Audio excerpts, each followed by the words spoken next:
Radio Publique Africaine.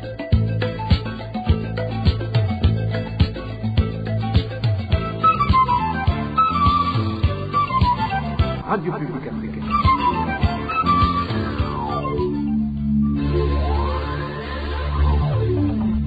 Ni umwanya w'amakuru mu Kirundi.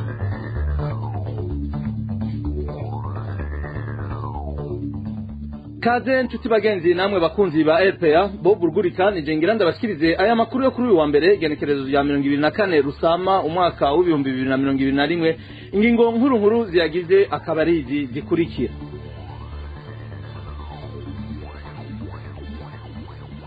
Abagwanyi babiri b'umuhari FLN ugwanya leta y'u Rwanda nibo baraye bishwe mu gitero uwo muhari waraye ugize uvuye mu gihugu cy'u Burundi. Ivyo biri mu itangazo igisirikare cy'u Rwanda casohoye kuri uyu wa mbere.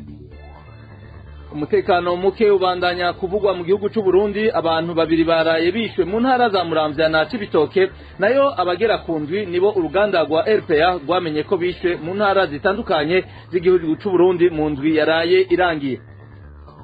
Umushikiranganje w'intwaro yo hagati mu gihugu Gervais Ndirakobuca bataziranda kugarika aratungwa agatoke mu kujya ibiturire bivugwa n'abakorera mu gisata cyo gucukura ubutare. Muraza kuvyumva muri ano makuru.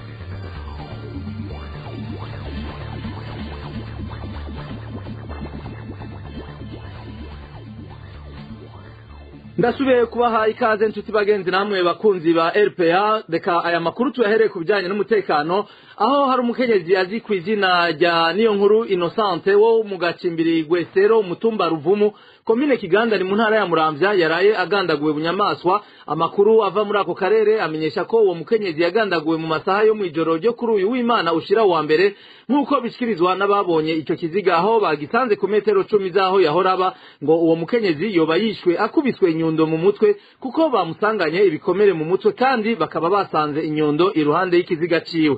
Abantu batandatu mubo bari bateramanye nawe ku munsi w'ejo bamaze gufatwa ku mvo z'amatohoza. Ikiziga ciwe ubu kikaba kiri mu buruhukiro mu bitaro bikuru vy'Ikiganda ni mu ntara ya Muramvya. Tukivuga ibijanye n'umutekano, hari umuntu yishwe arashwe n'abasirikare mu gitondo cyo kuri uyu wa mbere ku mutumba wa Nyamitanga iri muri komine Buganda mu ntara ya Cibitoke. Uwo muntu yagandaguwe gushika ubu ntarashobora kumenyekana uwo ari we. Abanyagihugu bo mu Cibitoke bavuga ko yoba yariko ava mu gihugu kibanyi ca Republika Iharanira Demokarasi ya Kongo agana mu Burundi. Abandi nabo bakavuga ko yoba yaragiye muri Kongo ashoye indagara mu ntwaro no mu gipolisi, bamenyesha ko batanguye amatohoza. Tukiri kuri ico gisata kijanye n'umutekano, igisirikare cy'u Rwanda RDF casohoye itangazo kuri uno wa mbere kimenyesha ko hari umugwi w'abagwanyi b'umuhari FLN baraye bateye ku mupaka w'u Rwanda ruhana n'u Burundi batera mu gihugu cy'u Rwanda. Abagwanyi ba FLN babiri akaba aribo bagandaguwe imbere yuko basubira mu gihugu cy'u Burundi iyo bari baje bava. Amakuru RPA ifise amenyesha yuko ico gitero kibaye inyuma y'izindi nama zari zimaze iminsi ziba hariko hategurwa umugambi wo guhungabanya umutekano mu gihugu cy'u Rwanda. Yayo manama akaba yabera mu ntara za Muyinga mu gihugu cy'u Burundi. Ni inkuru ya Aimable Nishimwe. Nkuko tubisanga mu itangazo y'igisirikare cy'u Rwanda RDF, uyo mugwi w'abagwanyi ba FLN bajabutse uruzi ruhwa rugabura u Rwanda n'u Burundi hagati y'isaha 3:15 hamwe n'isaha 3:35 z'ijoro. Iryo tangazo ribananye rivuga ko ico gitero cyakozwe n'abagwanyi b'umuhari FLN baturutse mu Burundi mu gace ka Giturashamba ni muri komine ya Mabayi mu ntara ya Cibitoke. Abo bagwanyi bajabutse uruzi ruhwa baca batera ku metero 100 winjiye mu gihugu cy'u Rwanda mu gace ka Bweyeye, Serire Nyamuzi, village gwa Misave. Igisirikare cy'u Rwanda kimenyesha ko cyateze umutego abo bagwanyi, kiraheza cicamo babiri ibikoresho bya gisirikare bigizwe n'inkoho imwe, imangazini z'amasasu bita chargeur indwi, igisasu ntezaminwe arico grenade kimwe, antene y'iradio ya motorara ya gisirikare imwe, hamwe n'imyambaro ibiri y'igisirikare cy'u Burundi. Igisirikare cy'u Rwanda kimenyesha kandi ko abarokotse bace basubira inyuma bajabuka ruha bagana mu kibira iyo bari baje bava.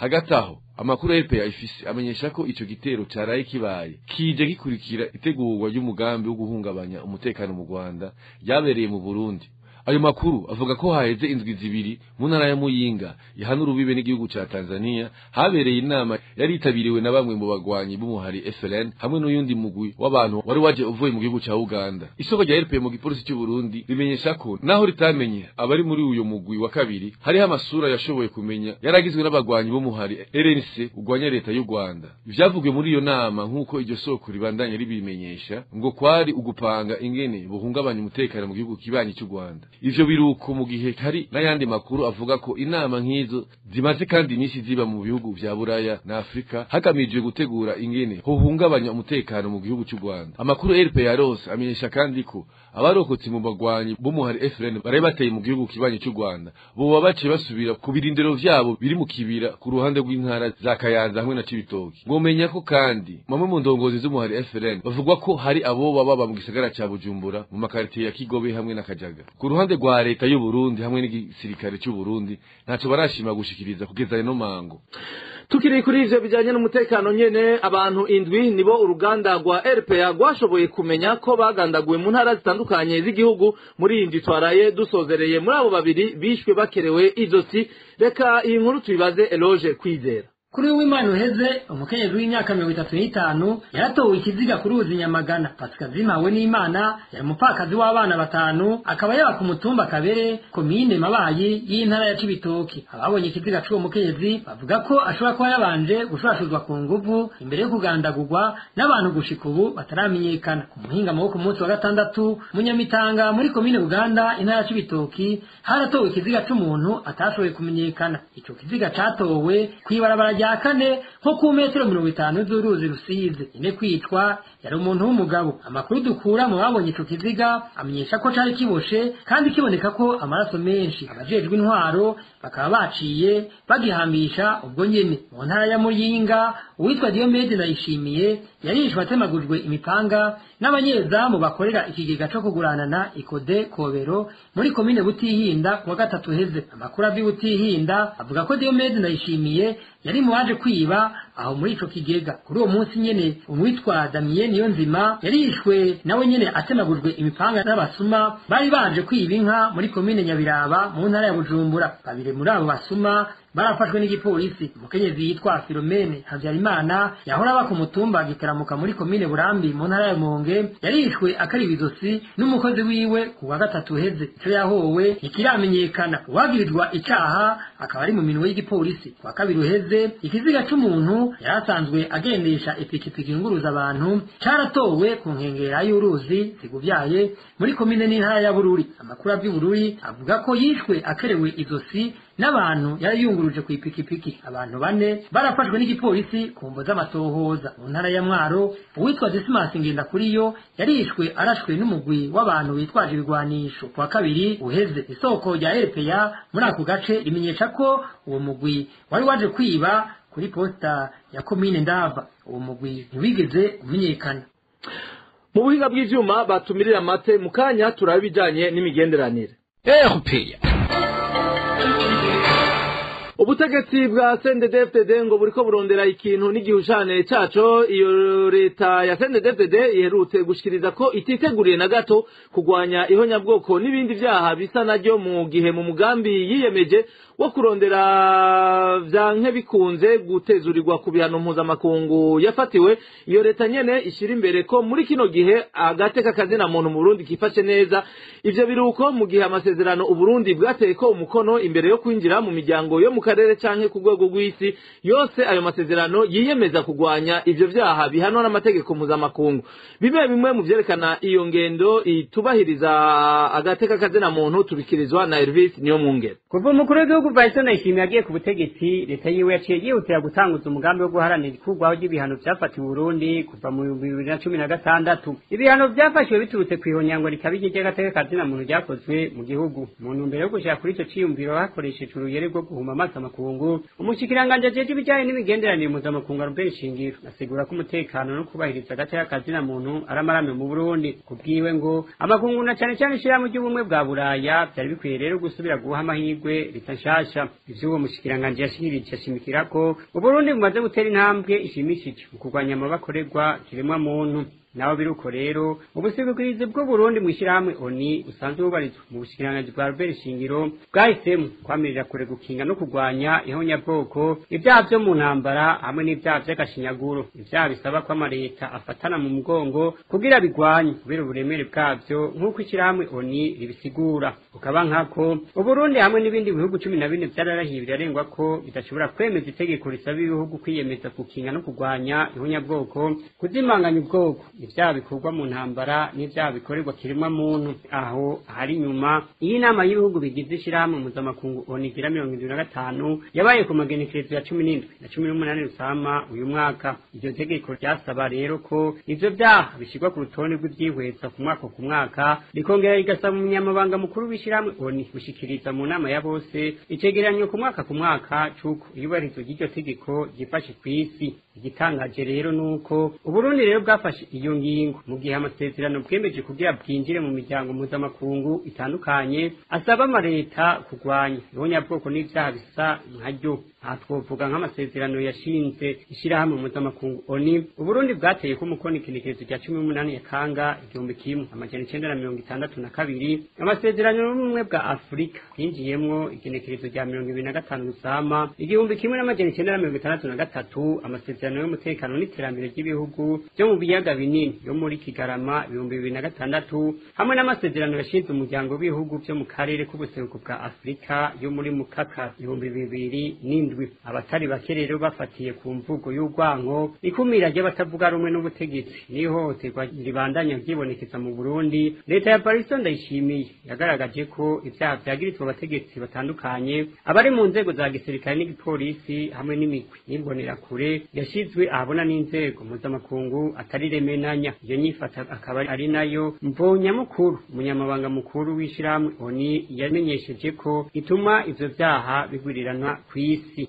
mu bijanye na politike naho indongozi z'umugambwe uri ku butegetsi CNDD-FDD ngo ziremera ko ubutungane bw'u Burundi bukora buhengamye mu rugendo yagize ku munsi wa gatandatu uheze muri komine Butihinda mu ntara ya Muyinga icegera c'umunyamabanga mukuru w'umugambwe CNDD-FDD yasiguye ko ari kubera igisata c'ubutungane ciziziwe n'ibiturire Joseph Nakarutimana ari naho yatangaje ko umugambwe CNDD-FDD ngo ugiye gutanguza isegeza ryo kudoma ko urutoke uwo wese abangamiye iterambere ry'abanyagihugu n'igihugu tega amatwi Joseph Nakarutimana isekeza yatanguye ryo kudoma ku rutoke ubonona wese ikomine yanyu intara yanyu igihugu cacu kizoba uko zoshaka ko kimera nk'abagumyabanga bakunda umugambi wabo bakunda igihugu cyabo mubigisha bakumashuri mufite rero nimutinye kudoma ku rutoke ariko mutarenganije mwitonde kuba ari we wese adakora akazi kiwe neza wamwigisha adatonda ku ishuri ku masaha wamwigisha adatonda ku ishuri anukwagwa wamwigisha ku ishuri yaborewe cyane wamwigisha yo ugasanga yuri utwana yigisha utarana kurayeni hari ahantu twagorewe cyane mu bucamanza ahantu ubucamanza sentare z'intango zoza aho ziri akarira ngo bake bari kurusha baratukamye baratumaze imanza baraziriye ibiturire byose ariko benshi amakuru y'amaturo turabasabye baguye abo mu ntara ya Muyinga no mu gihugu cyose ubu mutwereke abacamanza bacimana za gonde ugasanga uburana nk'umukene n'agahini yarafise azamushikana tuganire ibyayi magara byarageruye muturabire umucamanza acimanza nk'izo mbi nizo baciye nabi murashaka kuzabana muti uyu baramuriye iryo sekeza rero ngo rirerekeye kandi abajejwe intwaro be n'abajejwe umutekano Joseph Nakarutimana yasavye abanyagihugu kubafasha ngo kurangura neza iryo sekeza mu kudoma ko urutoke uwo wese aho nyanga gateka kazi na muntu n'ubunyene tega amatwi tegera c'umukuru w'umugambwe CNDD-FDD ndagiye mu ntwaro rero nahoza musanteri muramurane mu kigo nimugisa wa musanteri wa kera basha ubu bazobaraba mwakira abene igihugu gute muwabonye murashishwa murabatunganiriza mukabuza abatunganiriza kaka raporo mwarabonye yuko mu gihugu cyose abari bategereje gutoza amatagisi babaye imaramare kuko muri komine wasanga bahora batoza 100,000 yo dushizeho abandi bagatoza miliyoni izo bakaba bimazemo imyaka n'imyaka batoza 100,000 gusa none izo 900 byo byibwa gute kuba polisi bari muri komine cyane n'indangwaje kwiperereza databantu babone bakobako ivyo byari bya kera uwo muzobona ariko aronona mu bwitonzi agatelefoni cyangwa mudushyikira mu kibuga umuntu ibyo iryo sekeza ry'umugambwe CNDD-FDD rero ngo bikaba bitegekanije ko rizoba mu bisata vyose no mu ntara zose z'igihugu ariko rero iryo sekeza akaba atari irya mbere abategetsi b'umugambwe CNDD-FDD canke abo ku rwego rw'igihugu baturuka muri uwo mugambwe CNDD-FDD bashikirije imyaka iraheze ariko akaba atashashoboye guhinduka muri ico gisata c'ibiturire canke kuhonyanga amategeko agenga intwaro ibereye. Tukivuga ibijanye n'intwaro ibereye nyene umushikiranganje w'intwaro yo hagati mu gihugu Gervais Ndirakobuca bataziranda kugarika aratungwa gatoke mu bategetsi biganziye igisata cyo gucukura ubutare mu ntara ya Ruyigi ngo amashirahamwe yose akora ico gikorwa cyo gucukura ubutare abwirizwa kumushikanira imbere yuko akora ubutavyemeye nawe ngo ntaheza ngo akore reka inkuru tubibaze Eric Niyonzima. Amakomine ya Nyabitsinda Kinyi hamwe na Bweru ni yakorerwamwe ibikorwa byo kwima inzahabu. Abanyagihugu bari basanzwe batonzwe n'umwuga wo kwima inzahabu bavuga ko atawugikora atabanje gushira mu ishyirahamwe ryiwe umushikiranganje w'intwaro yo hagati umutekano hamwe n'iterambere rusangi. Amashirahamwe indwi ni yakora ico gikorwa muri kino gihe. Amasoko yacu mu bakorera muri ico gikorwa mu ntara ya Ruyigi amensha ko rimwe rimwe muri ayo mashirahamwe ukarindwi rifise rishikanira umushikiranganje Ndirakobuca Gervais. Nashirahamwe nari mu ryemera kwimba ubutare adafisemo izina no kuvuga ko hanyuma amashyirahamwe agafata umwanya cy'irimba kugira umusoko uza kugabura amafaranga nimba umuntu atwara 2,000,000 nawe atwara 2,000,000 yitwara ndi kuri kopi turumvika ntavyinshi afise intumwa we washinze umuha raporo noneho nafondashisha no kugagirira ntoya uta atarimwe n'ibirakumva vyo cyane. Abo banyagihugu bamenyesha kandi ko na bamwe mu bagerageje gushira imitahe yabo muri ivyo bikorwa bagiye batega ubwoba abandi bagafungwa ingaruka zikagwa no ku banyagihugu batakironka akazi ibitera ingorane mu miryango. Ikibazo dufise abari basanzwe bikora ko bari mutwe bajya bisanzwe yuko bakoze no munsi nta n'umuntu n'umwe ateretse cyaruguru kuvuga ko rero no munsi inzara mu bana rero twadukura gusuma andi mashirahamwe yose yarahagaze kubera ubwoba bwaciwe bwinshi. Abo banyagihugu bagasaba abategetsi nk'umushikiranganje Ndirakobuca Gervais kureka kwivanga muri byose na cyane k'ingaruka zibangamira umunyagihugu muto. Uruganda rwa RPA rwashoboye kuronka umushikiranganje Gervais Ndirakobuca cyo kimwe na buramatari wa Ruyigi Emeransienne Tabo. Arakoze mugenzi wacu Eric Niyonzima. Tukivuga ibijanye n'intwaro ibereye ngo nta rupapuro rwemeza ko abakozi b'ishyirahamwe mituwere ariho bakora ruzosubira gutangwa mu gihe bariko bashaka gusaba ingurane ntonto ngo bitade kuvere mu mabanki. Ivyo biri mu itangazo ryashizwe ahabona n'umuyobozi mukuru w'ishyirahamwe mituwere kwigerekerezo ya 5 Rusama uno mwaka. Anosiata Sendazirasangwa bicishije muri iryo tangazo ngo amenyesha ko mu gihe abakozi batizewe n'amabanki barimwo ngo borabira ahandi baja gusabira ingurane. Muri iryo tangazo nyene abakozi b'ishyirahamwe mituwere ngo bazosaba ugo rupapuro bazoruhabwa gusa ngo mu gihe bashaka gutunganirizwa mu bijanye n'akazi. Kuri ivyo nyene rero umuyobozi mukuru wa mituwere ngo yarakwiye kwiga uko abakozi boronswa imishara ikwiye kugira ntibasubire gusaba ingurane muri banke aho gufata ingingo zitaborohereza. Bishikirizwa n'urongo runani rwiyemeje gushigikira amashirahamwe adaharanira ivyicaro vya politike mu Burundi Forsk. Vital Nshimirimana arongera agatera kamo abakozi ubwabo guhaguruka kugwanira agateka kabo n'iyubahirizwa ry'amategeko agenga akazi. Kurikira Vital Nshimirimana. Urugwandiko rw'umuyobozi mukuru wa mituwere ruratangaje cyane. Ubwa mbere hoho uri kuraruraba urabona yuko avuga ati abazosubira gusaba attestation y'ukujya baje gusaba découvert ntibazosubire gutumbera ngaha. Ubwa kabiri akabwira abakozi ati abo amabanki atakizigira bararaba ahandi bajya. Ivyo rero bitangaje kabiri kuko ubwa mbere bwobwo umuntu yategezwa kwibaza ni kubera iki abakozi basaba découvert. Kugira umuntu asabe découvert kandi nibaza ko ariko biri nuko umushahara bamuha ari ntica ntikize udashobora gutuma ashobora gusuma adashobora kwivuza adashobora kuronka vyankenerwa muri uwo mushahara. Ivyo rero usanga nk'aba bayobozi bitabaraba kuko baba bafise imishahara minini, bakaba bafise amikoro, baba kenshi baciye mu yandi mabanga yo kurongora igihugu.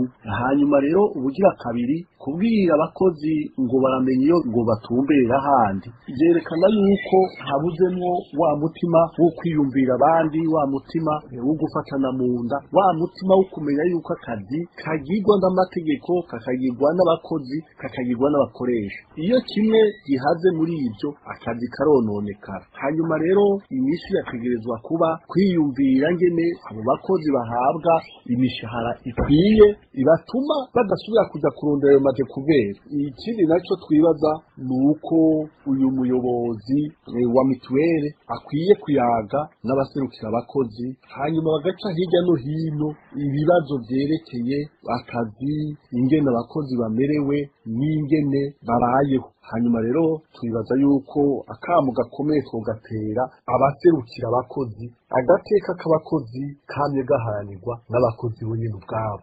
Abakozi rero bakwiye guhaguruka bakereka ababayoboye yuko izo ngingo arizo, bakaba bategeka yuko bategerezwa kubumviriza, bategerezwa kuborohereza kugira ngo akazi kagende neza.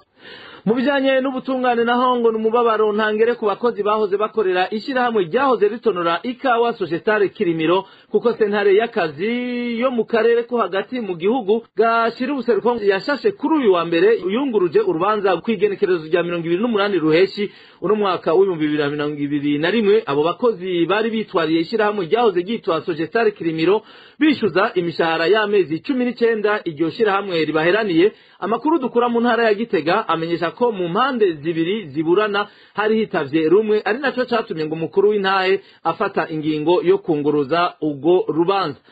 Reka mukanya tutatubabwira ibijanye n'agateka kazi na muntu. Umukenyezi ni kirumara ingaruka mbi ku butunzi no mu mibano zatewe na COVID-19 zatumye agateka k'umukenyezi n'umwigeme ku isi yose gatituka cyane. Haratewe akama abantu bose kuvira hasi rimwe bakagabanya amafatiye ku gitsina yunyuwe na coronavirus. Ako nakama mutewe na MSFPS, umuhari w'abakenyezi n'abigeme baharanira amahoro n'umutekano mu Burundi.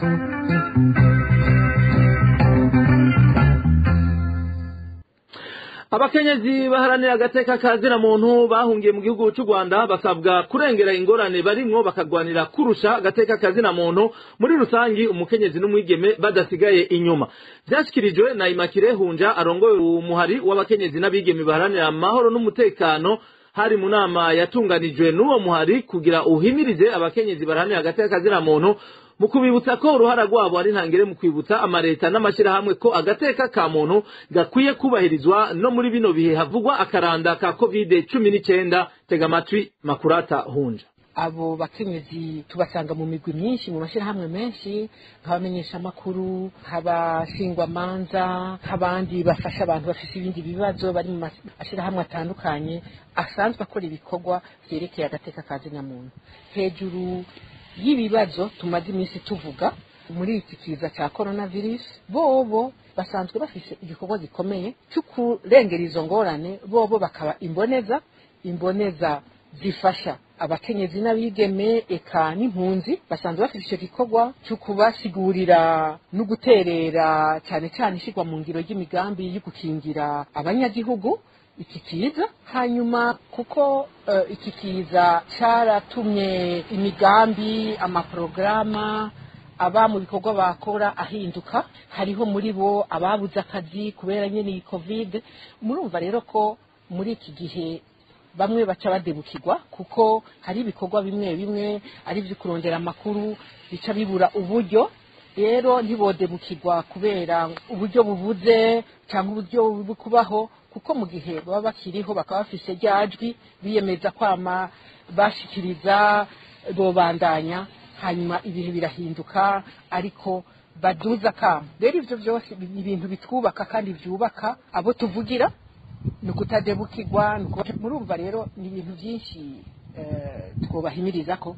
Hanyuma ikindi naco nuko kenshi dusanga mu bikorwa dukora hariho ibikorwa twubakiye ku migambi imwe tugasanga rero muri ivyo bikorwa ari ivyo kumenyesha amakuru canke ibindi ni ibikorwa byari bijyanywe n'ico gihe ariko iki gihe tugaca dusanga rero muri ya migambi ntayo twategekanije cyane cyane ishingiye ku ngaruka z'iki kiza ku bagore ku buryo bwihariye n'abana b'abakobwa aya mabi yaragwiriye tugasaba rero yuko aho bari hose bogerageza gusigurira amashirahamwe barimwo bagashira imbere mu migambi y'ibikorwa byabo ibikorwa cyane byo guhimiriza n'ivyo gukinga amabi akorerwa abakenyezi n'abigeme.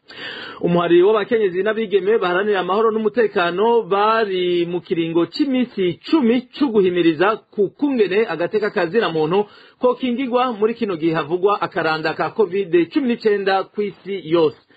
Mu bijanye n'impunzi hakurya y'inzuzi naho abarundi bahungiye mu ikambi y'Irusenda muri Republika Iharanira Intwaro Rusangi ya Kongo barababajwe n'ingeso z'ubuhumbu ngo zitanguye kugwirirana zibonekeza ku bagore n'abakobwa bari muri iyo kambi. Abo bakenyezi n'abakobwa ngo bahisemwo inzira yo gudandaza umubiri wabo ngo kugira bashobore kuraba ko boba baramaze na kabiri. Igiteye intuntu n'agahinda ngo nuko benshi mu bemera kuryamana nabo bigeme n'abagore ngo babankira kwikingira ingwara zifatira mu bihimba by'irondoka.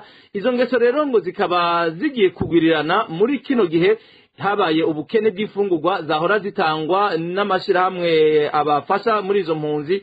Uyu numwe mu mpunzi zaho mu ikambi y'Irusenda yigana bimwe mu byo abagore n'abakobwa basigaye bakora aho muri iyo kambi. bo bamaze kubona yuko atacu baronka imfashanyo atanze ariko ziraboneka baremera kabisa bakagenda kuri Tanganyika ahantu ku maplage kubera barovyi kuko basanga barose imboga biyanda mu barovyi no mu bakongomani kuko dusa nabegeranye nabo aho baca biyanda cyane ugasanga bamwe mbere ubu baramaze gufata intumbero yo kuja mu mahoteli ugasanga hari abari za Baraka na za Misisi bemera bagaca bavuga ati turagenda uko usanga mbere hari n'abaza kuza barondana bapfa baza gukoresha bagaca babajana mu ku buryo bivanye n'ubukene baba barimo. Naha nshuti bagenzi namwe bakunzi ba RPA ano makuru yo kuri uno wa mbere ati arangirira Bob Rugurikana yabashikirije nkabanda bashimiye ndashimiye mwese mwafasha kanya kanyu ko kudutega amatwi ngashimira bagenzanje bo muhinga bw'ivyuma n'uruganda rwo kwegeranya makuru bashoboye gukora ibishoboka kugira no makuru abashikiraho mu bice bitandukanye vy'isi tukazosubira rero ku munsi wejo nkaya mango hagati aho rero nkabanda bipfurije kubandanya muroranirwa mu banyu no mu vyanyu Imana ibagumize ko ibiganza vyayo tuzosubira ku munsi wejo.